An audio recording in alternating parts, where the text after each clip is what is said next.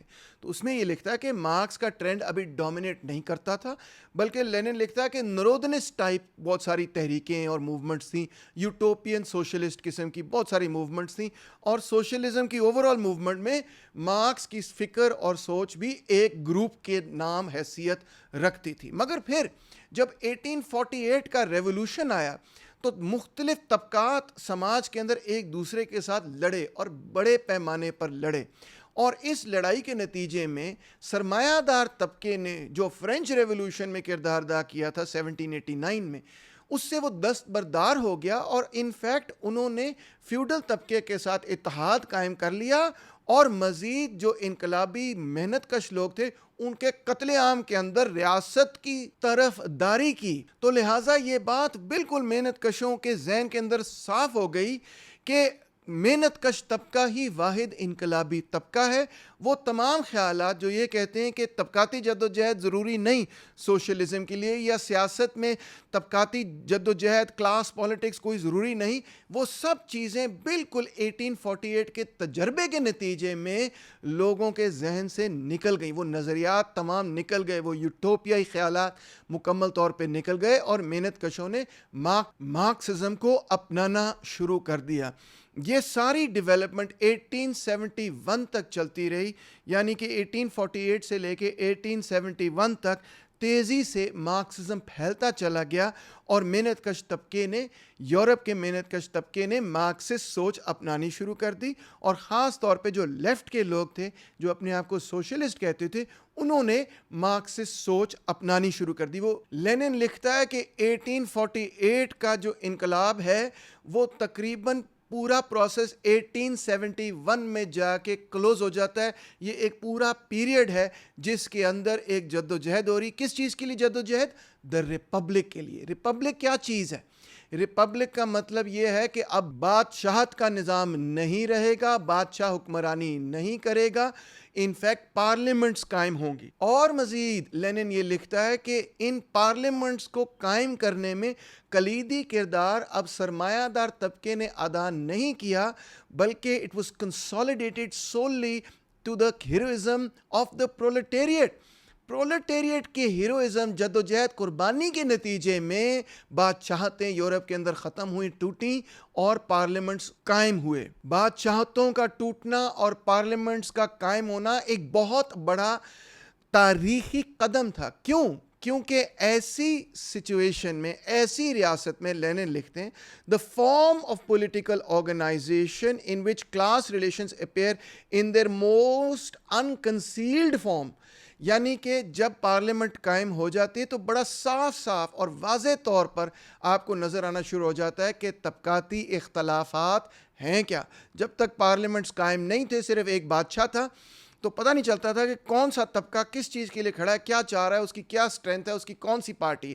اب جب political parties کو اجازت ملی, پارلیمنٹس قائم ہوئی, ووٹنگ وغیرہ کا پروسیس شروع ہوا, تو صاف صاف واضح نظر آنا شروع ہو گیا کہ سرمایہ داروں کی یہ پارٹی ہے, محنت کشوں کی وہ پارٹی ہے, کسانوں کی یا پیزنٹس کی فلانی پارٹی ہے. سب چیزیں نظر آنی شروع ہوئیں. اور اسی پیریڈ میں لینن لکھتا ہے پری مارکسین سوشلزم واز ڈیڈ.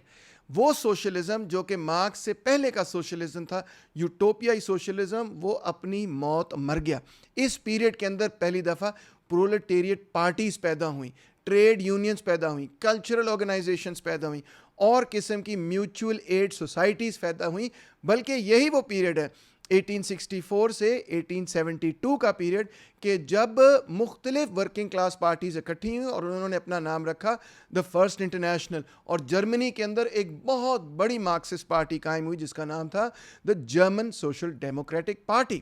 اب اس پیریڈ کے اندر 1872 سے 1904 کے اندر ایک پیسفل پرامن پیریڈ شروع ہوا, کیونکہ وہ جو ریپبلکن ٹرانزیشن تھی, بورژوا ڈیموکریٹک ریولوشن تھا, یعنی جس کے اندر بادشاہت کو ختم کر کے پارلیمنٹ ریپبلک قائم کرنا تھا, وہ کام تو اب مکمل ہو گیا.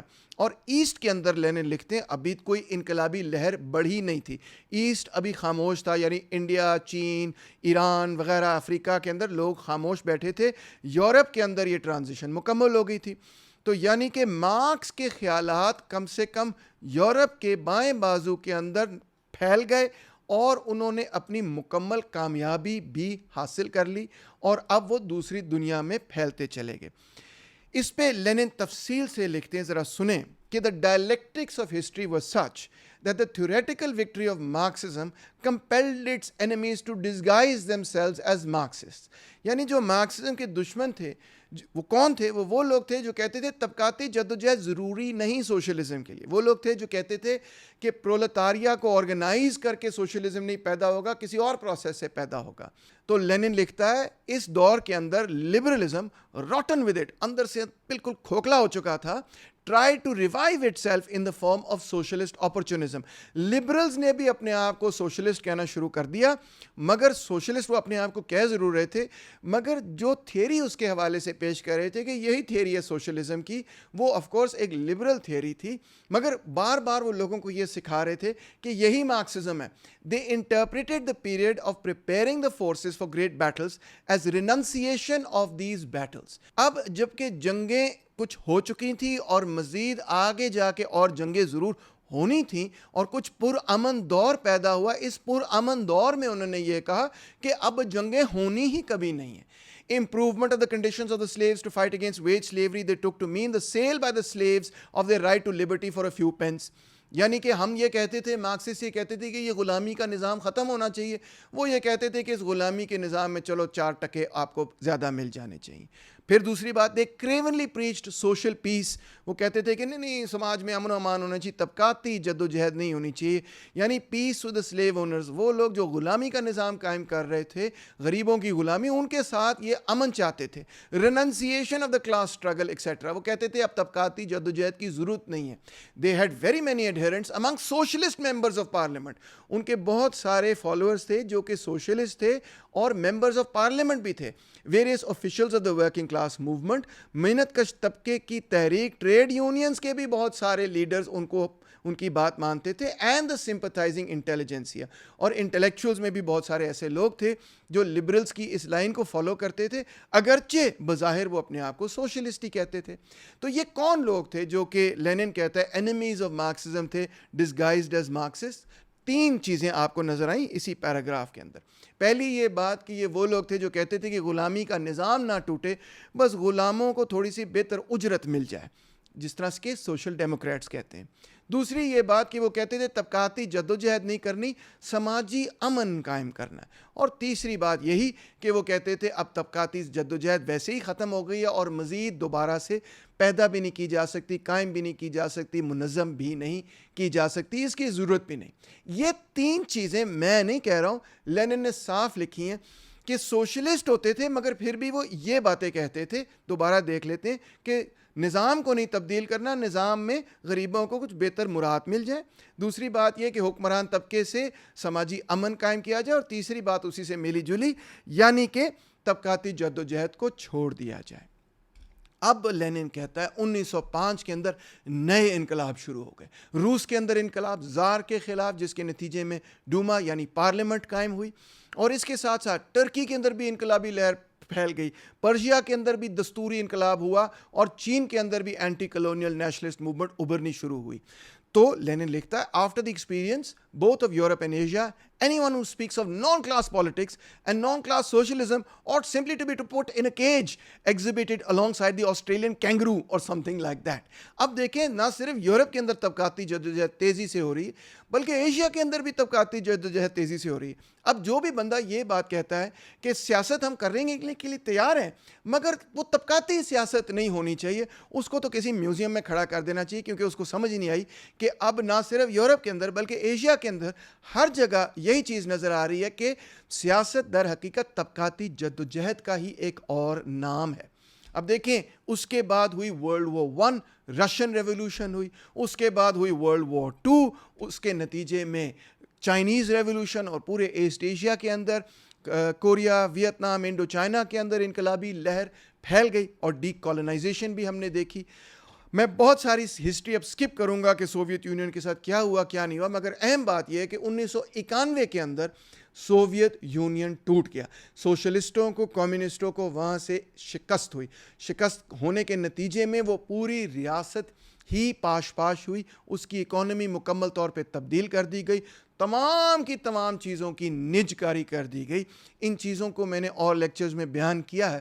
یہاں پہ آپ کو یہ بتانا چاہوں گا کہ ان سب چیزوں کے نتیجے میں خاص طور پہ سوویت یونین کے اندر جو کاؤنٹر ریولوشن ہوا، رد انقلاب ہوا، سوشلزم ٹوٹا، اس کے نتیجے میں عالمی طور پہ جو انٹلیکچول ٹرینڈز تھے وہ کیا بنے۔ ہم دیکھتے ہیں کہ یہی وہ دور ہے جس کے اندر پوسٹ ماڈرنزم تیزی سے آگے آتا ہے، یہی وہ دور ہے جس کے اندر ریڈ پالیٹکس کی جگہ جو لیفٹ آف اسپیکٹرم ہے وہاں پہ گرین پالیٹکس تیزی سے سامنے آتی ہے۔ اس پیریڈ کے اندر لوگوں نے یہ کہنا شروع کر دیا کہ مارکسسٹ لیننسٹ سیاسی پارٹی نہیں بنانی، بلکہ براڈ لیفٹ کوئی پارٹی بنا لیں، سارے لیفٹسٹوں کو ملا لیں، مارکسسٹ بھی اس کے اندر ہوں، مارکسسٹ لیننسٹ بھی اس کے اندر ہوں، سوشل ڈیموکریٹ بھی اس کے اندر ہوں، اس کے اندر لبرلز بھی ہوں، جتنے لوگ جڑ سکتے ہیں وہ جڑ جائیں۔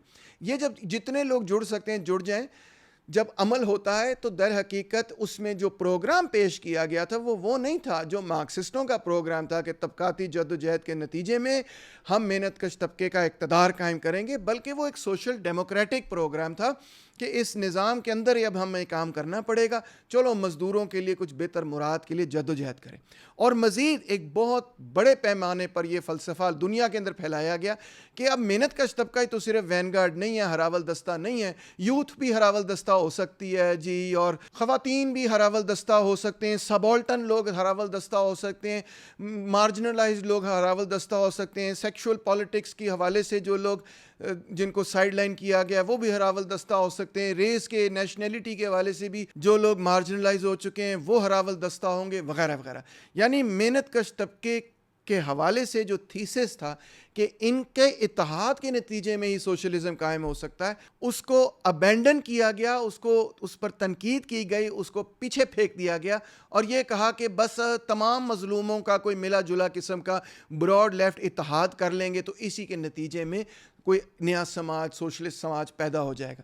مزید انہوں نے یہ کہا کہ یہ جو پارٹیاں قائم ہوتی ہیں ایک ڈیموکریٹک سینٹرلزم کے نتیجے میں، یہ سینٹرلزم ہمیں قبول نہیں، بس سارے برابر ہونے چاہیے، سب کے لیے درمیان برابری ہونی چاہیے، کوئی ہائرارکی نہ ہو، کوئی سینٹرل کمیٹی نہ ہو، کوئی جنرل سیکرٹری نہ ہو، کوئی لیڈرشپ کا سٹرکچر نہ ہو، اور آخر میں یہ کہ ڈکٹیٹرشپ آف دا پرولٹیریٹ، یعنی کہ لیفٹسٹوں نے یہ کہنا شروع کر دیا کہ ڈکٹیٹرشپ آف دا پرولٹیریٹ یعنی مزدور طبقے کا اقتدار تو در حقیقت ایک بہت بری آمریت ہے عوام کے خلاف، حالانکہ اس کا اپنا فلسفہ یہ کہتا ہے کہ یہ عوام کی بیشتر اکثریت کی آمریت ہے ان لوگوں کے خلاف جو کہ استحصال کرتے ہیں، اور در حقیقت یہی ڈیموکریسی کی ٹرو اسپرٹ ہے کہ عوام جو ہے وہ اقتدار حاصل کرے، پرولٹیریٹ جو ہے وہ عوام کو اپنے ارد گرد آرگنائز کرے، وہ ہراول دستے کا کردار ادا کرے، اور اس کے نتیجے میں وہ ایک ایسی ریاست قائم کرے جو کہ عوام کی سچی نمائندگی کرتی ہو۔ مگر لوگوں نے کہا نہیں نہیں نہیں، یہ تو ایک پارٹی ڈکٹیٹرشپ بلکہ ایک شخصی ڈکٹیٹرشپ بن جاتی ہے، ہمیں یہ نہیں چاہیے۔ بہت بڑے پیمانے پر دنیا کے اندر جو بائیں بازو کے لوگ ہوا کرتے تھے انہوں نے ان نقطہ نظر کو اڈاپٹ کر لیا، قبول کر لیا، اور کہا کہ اب مارکسزم بنیادی طور پہ آؤٹ آف ڈیٹ ہے۔ میں نے جب سیاسی ہوش سنبھالی اس وقت سے لے کے اب تک یہ کہا ہے کہ یہ براڈ لیفٹ کی سیاست نہیں چلے گی، ہمیں مارکسسٹ لیننسٹ سیاست ہی کرنی ہے۔ میری زندگی اسی چیز کے عمل میں گزری ہے کہ مارکسسٹ لیننسٹ سیاست کو ہم نے دوبارہ سے زندہ کرنا ہے۔ اسی لیے میں نے یہ کامنٹ کیا کہ today we are in the opposite phase of history, یعنی کہ لینن نے جو بات لکھی ارلی 20th سینچری میں، ہمیں یہ نظر آتا ہے کہ یو ایس ایس آر کے اندر جب کمیونسٹوں کا اقتدار ٹوٹا اور وہاں پر سرمایہ داری نظام ریسٹور ہوا تو بہت بڑے پیمانے پر ملینز کی تعداد میں ایسے لوگ جو کہ کمیونسٹ پارٹیز کے سپورٹر یا ممبر ہوا کرتے تھے، انہوں نے مارکسزم کو چھوڑ دیا، کمیونسٹ پارٹیز کو چھوڑ دیا۔ اس کے نتیجے میں ایک قسم کی پرج ہوئی دنیا بھر کی کمیونسٹ پارٹیز کے اندر کہ جناب عالی وہ لوگ جو کہ کلیئر نہیں تھے اس معاملے پر کہ طبقاتی جد و جہد کیا ہے، طبقاتی جد و جہد سوشلزم کے لیے کیوں ضروری ہے، اور محنت کش طبقے کا اقتدار کیوں ضروری ہے، وہ مارکسسٹ پارٹیوں سے ایک بہت بڑے پیمانے پر دنیا میں سے خارج ہو گئے، اور وہی لوگ بچے مارکسسٹ پارٹیوں کے اندر جو ان کور تھیسس پر آج بھی قائم تھے۔ غور کیجئے وہ کور تھیسس کیا ہیں، وہ کور تھیسس ہیں. سب سے پہلے یہ کہ سوشل ڈیموکریسی اور مارکسزم میں زمین آسمان کا فرق ہے. سوشل ڈیموکریسی موجودہ نظام کو تبدیل نہیں کرتی, نظام کے اندر بس غریبوں کے لیے کچھ بہتر مراد کی تلاش کرتی ہے, جبکہ مارکسزم کی کوشش یہ ہے کہ اس پورے نظام کو تبدیل کرنا ہے. دوسری بات یہ کہ کمیونسٹ پارٹیز یہ نہیں کہتی ہیں آج کہ ہمیں سماجی امن چاہیے, ہرگز نہیں, بلکہ وہ یہی کہتی ہیں کہ ہمیں طبقاتی جد و جہد کرنی ہے, ہم طبقاتی جد و جہد پر یقین کرتے ہیں. وہ لوگ جو سوشل ڈیموکریٹ تھے کہتے تھے حکمران طبقے کے ساتھ امن کر لو, کہتے تھے طبقاتی جد و جہد کی ضرورت نہیں ہے. اہم بات یہ ہے کہ آج وہ اپنے آپ کو مارکسسٹ نہیں کہتے, وہ کھل کے یہ کہتے ہیں کہ ہم سوشل ڈیموکریٹ ہیں اور اسی میں ہم خوش ہیں. اس سے قطعی طور پہ یہ نتیجہ اخذ نہیں کر لینا چاہیے کہ پہلے کی بنسبت اوور آل دنیا کے اندر, محنت کش طبقے کے اندر, سماج کے اندر یا ایون لیفٹ کے اندر موقع پرستی کم ہو چکی ہے. ہرگز نہیں, اوور آل موقع پرستی پہلے سے زیادہ بڑھ چکی ہے. اس کی کئی وجوہات ہیں. سب سے پہلی بڑی وجہ تو ہے جو نیو لبرل ڈی انڈسٹریلائزیشن ہوئی ہے, خاص طور پہ تھرڈ ورلڈ کے اندر اور جگہوں میں بھی. اس سے جو پرولٹیریٹ فیکٹریوں کے اندر آرگنائز تھی ان کو ان امپلوائے کیا گیا, فیکٹریوں کو توڑا گیا, بائفرکیٹ کیا گیا. پوسٹ فورڈسٹ پوسٹ ٹیلرسٹ پروڈکشن کے اصولوں کو جب اپنایا گیا تو اس کے نتیجے میں ایک بہت بڑی انفارمل ورکنگ کلاس پیدا ہوئی جو کہ فارمل امپلائمنٹ میں نہیں ہے, جو کہ ریگولر امپلائمنٹ میں نہیں ہے, جس کو پریکیریٹ بھی کہا جاتا ہے. اسی کے نتیجے میں ٹریڈ یونینز بھی تباہ و برباد ہوئے بہت بڑے پیمانے پر, اور لیفٹ پارٹیز کو بھی بہت نقصان ہوا, اگرچہ اب اس نقصان سے وہ باہر آ رہی ہیں. یہ جو ڈیفیٹ ہوئی یعنی سوویت یونین کے اندر شکست, پھر نیو لبرل ریفارمز اور پھر کیپٹلسٹ ٹرائمفلزم کی جو نظریاتی بوچھاڑ تھی, جو روزانہ وہ لوگوں کو یہ بتاتے ہیں سرمایہ داری نظام یہ سب سے اچھا ہے, اس کے نتیجے میں جو اوور آل بائیں بازو ہے اس کے اندر موقع پرستی بڑھ گئی. پیٹی بورژوا سوشلزم ختم نہیں ہوا, پیٹی بورژوا طبقہ ختم نہیں ہوا, بلکہ میں یہ کہوں گا کہ پیٹی بورژوا سوشلزم مارکسزم سے زیادہ پہلے سے مضبوط ہو گیا. مگر جو مارکسزم کا جھنڈا اٹھائے ہوئے تھے وہ اور زیادہ اس بات سے کلیئر ہو گئے کہ ان کے اندر اور ہمارے اندر فرق کیا ہے. فرق یہی ہے کہ ہم نظام کی تبدیلی چاہتے ہیں, وہ صرف نظام کے اندر تھوڑے سی اصلاحات چاہتے ہیں. اس کا مطلب یہ ہے کہ وہ ٹرینڈز جو کہ اپرچونسٹ تھے, سوشل ڈیموکریٹس تھے, انہوں نے مارکسزم کے جھنڈے کو چھوڑ کے براڈ لیفٹ کے خیالات کو اپنا لیا, سوشل ڈیموکریسی کو اڈاپٹ کر لیا, پوسٹ ماڈرنزم کو اڈاپٹ کر لیا, گرین پالیٹکس کو اڈاپٹ کر لیا, اسپیکٹرم پالیٹکس کو اڈاپٹ کر لیا. مارکسزم کی جان انہوں نے بہرحال چھوڑ دی. آج دا لیفٹ کا لفظ جب ہم استعمال کرتے ہیں اس سے مراد بہت سارے مختلف لوگ ہیں, جس میں ایک ٹرینڈ ہے مارکسسٹوں کا, اور جو ٹرینڈ ہے آج مارکسسٹوں کا بہرحال وہ اس چیز پہ قائم ہے کہ ہم نے طبقاتی جد و جہد کرنی ہی کرنی ہے. تھوڑی سی بات پاکستان کے لیفٹ کے بارے میں بھی کرتے ہیں. 1998 میں میں پاکستان واپس آیا اور اسی دور کے اندر میں نے اس پارٹی کو جوائن کیا. اس وقت اس پارٹی کا نام تھا کمیونسٹ مزدور کسان پارٹی, اور اس وقت سے لے کے اب تک میری ایک ہی سٹرگل رہی ہے, اور وہ یہ ہے کہ ایک مارکسسٹ لیننسٹ پارٹی پاکستان کے اندر قائم ہونی چاہیے. اس مسلسل جد و جہد کے نتیجے میں مزدور کسان پارٹی کے لوگوں نے مجھے جنرل سیکرٹری اپنی کانگریس میں منتخب کیا ہے. میں صرف لال بینڈ کا نمائندہ نہیں ہوں. لال بینڈ ایک ہابی تھی, میوزک کا کام تھا, جس کے ذریعے بھی میں فیض, جالب, فراز اور مختلف اور شاعروں کا پیغام, ترقی پسند شاعروں کا پیغام لوگوں میں پہنچانے کی کوشش کرتا ہوں.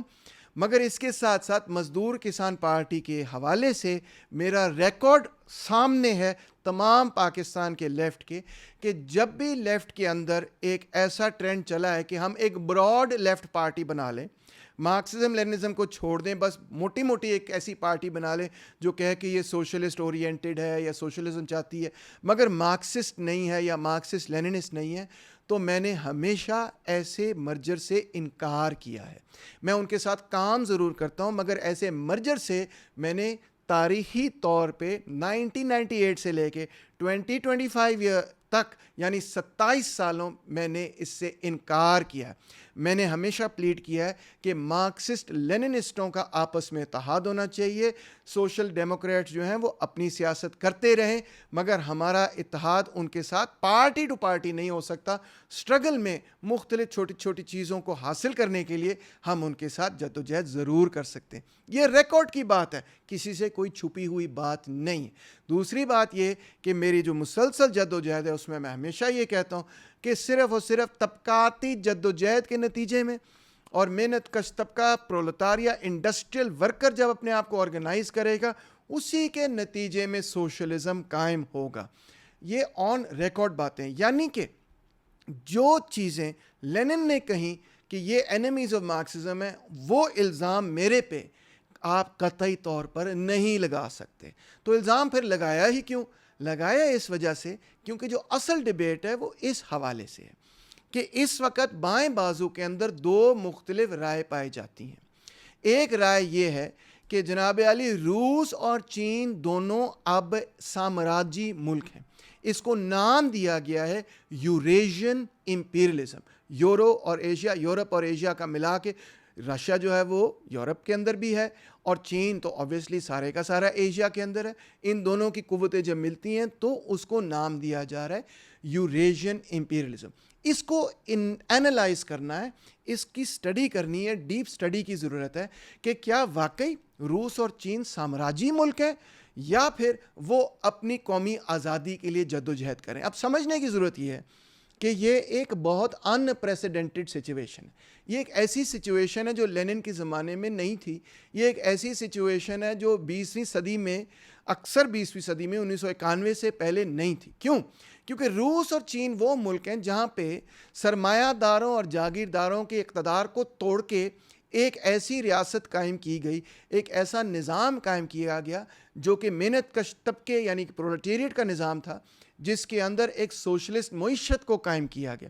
روس کے اندر 1917 کے اندر یہ ٹرانزیشن ہوئی اور چین کے اندر 1949 کے اندر یہ ٹرانزیشن ہوئی.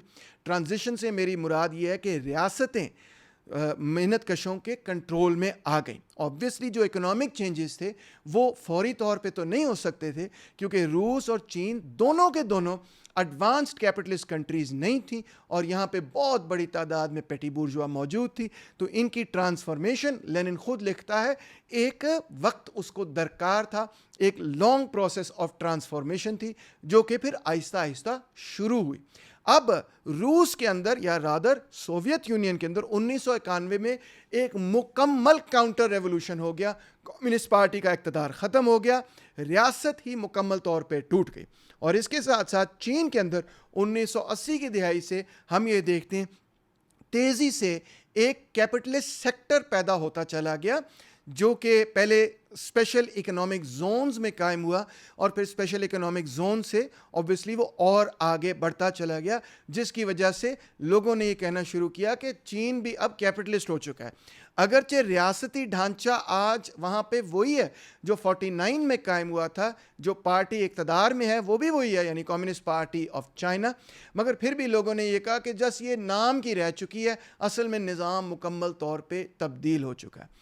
مگر میں آپ کو یہ بتانا چاہتا ہوں کہ ان دونوں ملکوں میں در حقیقت سرمایہ دار طبقہ پریکیریس پوزیشن میں ہے. جی ہاں, پریکیریس پوزیشن میں. روس میں اس وجہ سے کیونکہ اس کی کوئی لمبی تاریخ نہیں ہے, اور چین میں بھی اس وجہ سے کیونکہ ابھی تک ریاستی ڈھانچہ مکمل طور پہ ان کے کنٹرول میں نہیں آیا.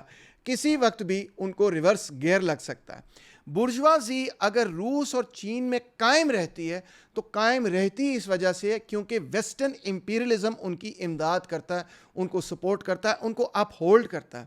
میں آپ کو اس لینن کی تحریر کا بھی حوالہ دینا چاہوں گا جس میں لینن یہ لکھتا ہے کہ روس کے اندر اب پرولتاریہ برجوازی سے زیادہ طاقتور ہو چکی ہے, مگر کیونکہ بین الاقوامی اعتبار سے برجوازی زیادہ طاقتور ہے اس لیے روس کی برجوازی بھی یہی امید رکھتی ہے کہ بین الاقوامی برجوازی سرمایہ دار طبقہ ہمیں دوبارہ اقتدار دلوائے گا.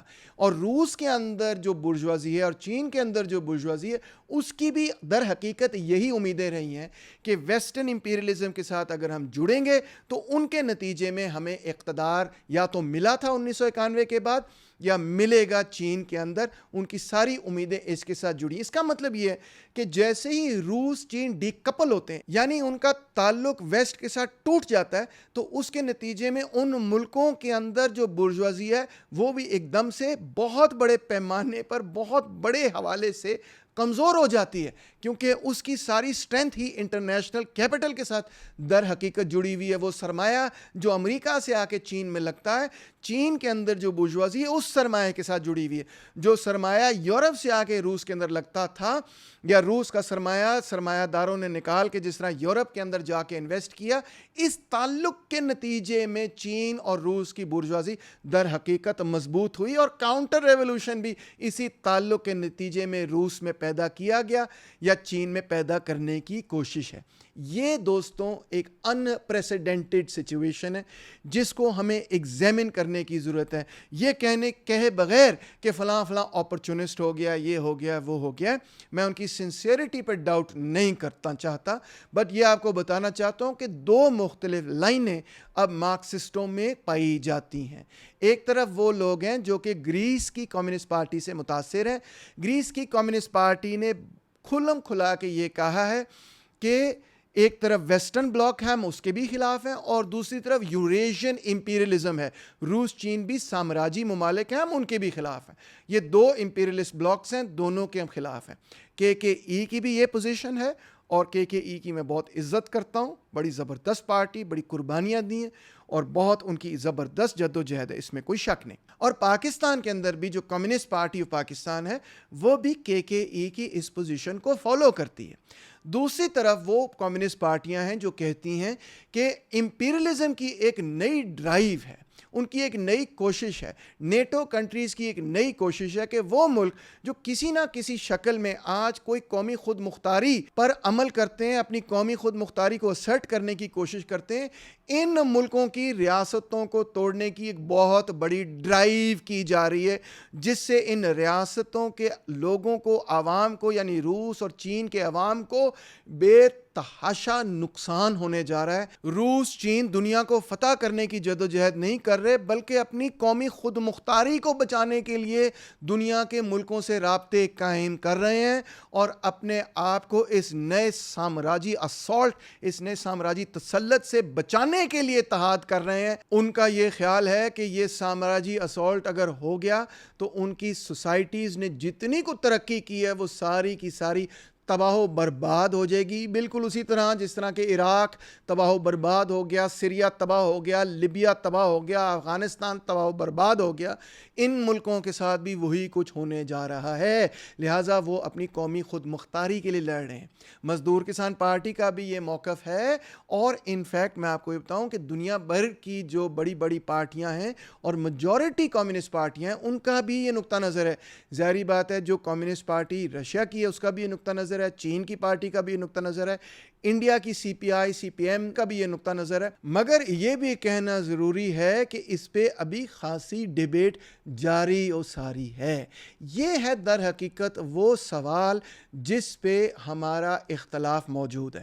ہمارا اختلاف اس چیز پر موجود نہیں ہے کہ مارکسزم کے کور ٹیننٹس، مارکسزم لیننزم کا دفاع کرنا ہے کہ نہیں کرنا. یعنی ہمارے درمیان ڈیبیٹ یہ نہیں ہے کہ سوشل ڈیموکریسی درست ہے یا مارکسزم درست ہے، اس پہ سب لوگ کلیئر ہیں. ہمارے درمیان یہ ڈیبیٹ نہیں ہے کہ طبقاتی جدوجہد ہونی چاہیے کہ نہیں ہونی چاہیے، بالکل ہونی چاہیے. ہمارے درمیان یہ ڈیبیٹ نہیں ہے کہ موقع پرستی کے خلاف لڑنا چاہیے کہ نہیں لڑنا چاہیے، یا پیٹی بورژوا ٹرینڈز کے خلاف لڑنا چاہیے یا نہیں لڑنا چاہیے، ان پہ نظریاتی تنقید کرنی چاہیے نہیں کرنی چاہیے. آف کورس کرنی چاہیے. موقع پرستی کو ایکسپوز کرنا چاہیے، ڈیمونسٹریٹ کرنا چاہیے کہ کیسے موقع پرستی سے وہ ریزلٹس نہیں نکلیں گے جو ہم نکالنا چاہ رہے ہیں. یعنی جس چیز کے حوالے سے لینن نے اپنا مضمون لکھا اور یہ کال بولا اور میں نے پھر اس پہ رسپانس کیا، ان نکات پر کوئی ڈس ایگریمنٹ نہیں ہے. ڈس ایگریمنٹ اگر ہے تو صرف اور صرف اس نئی ڈیبیٹ پر کہ روس اور چین کو کس طرح سے دیکھنا ہے. اگر لوگ موڑ کے یہ تاثر پیدا کرنے کی کوشش کر رہے ہیں کہ جی اصل میں تو مارکسزم لیننزم کے کور فریم ورک سے ہی کوئی انحراف ہے یا اختلاف ہے، تو در حقیقت یا تو وہ خود کنفیوزڈ ہیں یا صرف اور صرف کنفیوژن پھیلا رہے ہیں۔ جب میں عام طور پر لیکچر کرتا ہوں تو میں کوشش کرتا ہوں زیادہ سے زیادہ عوامی ٹرمز کو استعمال کرنا، عوامی اصطلاحات کو استعمال کرنا، مگر یہ لیکچر ہی کچھ اس قسم کا تھا، یہ موضوع ہی کچھ اس قسم کا تھا کہ اس میں مجھے بہت ساری مارکسسٹ ٹرمینالوجی استعمال کرنی پڑی۔ میری آپ سے بھی التجا ہے کہ آپ بھی ان اصطلاحات کو سیکھیں، اس ٹرمینالوجی کو سیکھیں، کیونکہ آپ شاید مارکسزم سے اگری کرتے ہوں یا نہ کرتے ہوں، مگر بہرحال یہ اصطلاحات ایک سوشل ریالٹی کو ایکسپلین کرتی ہیں اور انفیکٹ سائنٹیفکلی ایکسپلین کرتی ہیں۔ امید ہے آپ کو لیکچر پسند آیا ہوگا۔ لائک، سبسکرائب اور شیئر ضرور کیجیے گا۔ یہ لیکچر خاص طور پہ کامریڈز کے درمیان ضرور شیئر کیجیے گا۔ Thank you so much.